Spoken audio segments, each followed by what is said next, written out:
নতুন জালেমের আবির্ভাব হয়েছে। এই গুপ্ত সংগঠনের ব্যক্তিরা নতুন জালেম রূপে আবির্ভূত হয়েছে বাংলাদেশের মানুষের কাছে। কেন? প্রিয় ভাই বোনেরা, এই বাংলাদেশে আবহমান কাল ধরে, শত হাজারো বছর ধরে এই বাংলাদেশে নারী পুরুষ সকলে মিলে মাঠে কাজ করে। বাংলাদেশে যেমন কৃষক ভাইরা কাজ করে মাঠে, একইভাবে আমরা জানি বাংলাদেশের বিভিন্ন প্রত্যন্ত অঞ্চলে কৃষানীর বোনরাও তারা মাঠে কাজ করে।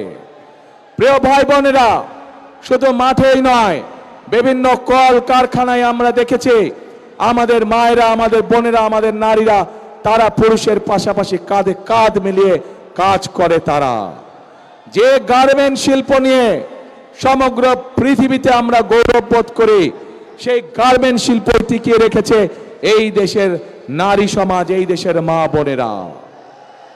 প্রিয় ভাই বোনেরা, আজ আমরা অত্যন্ত কষ্টের সাথে দেখছি, অত্যন্ত ঘৃণার সাথে দেখছি এই যে নতুন জালেম, যাদেরকে মানুষ গুপ্ত হিসাবে চিনে, এই জালেমদের নেতা সে 2 দিন আগে প্রকাশ্যে বলেছে বাংলাদেশের নারীদেরকে সে একটি অত্যন্ত কলঙ্কিত শব্দ দিয়ে ব্যবহার করেছে। সব মশার বিরুদ্ধে সুরক্ষা দিতে এলো বসুন্ধরা এক্সট্রিম অ্যারোসল, মশার বিরুদ্ধে এক্সট্রিম সুরক্ষা। প্রিয় ভাই বোনেরা,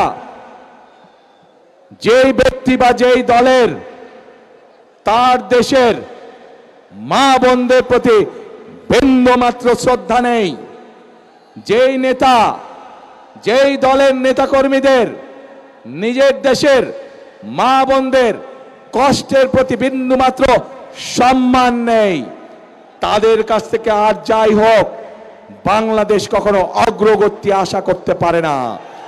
তাদের কাছ থেকে আর যাই হোক বাংলাদেশের মানুষ আত্মসম্মানমূলক কোনো মর্যাদাপূর্ণ কোনো আচরণ আশা করতে পারে না। প্রিয় ভাই বোনেরা, এই জালেমদের একটি কথাই শুধু বললাম, আমি আপনাদেরকে আরো একটি কথা বলছি। তার আগে বিবি খাদিজার সম্পর্কে আপনারা জানেন না?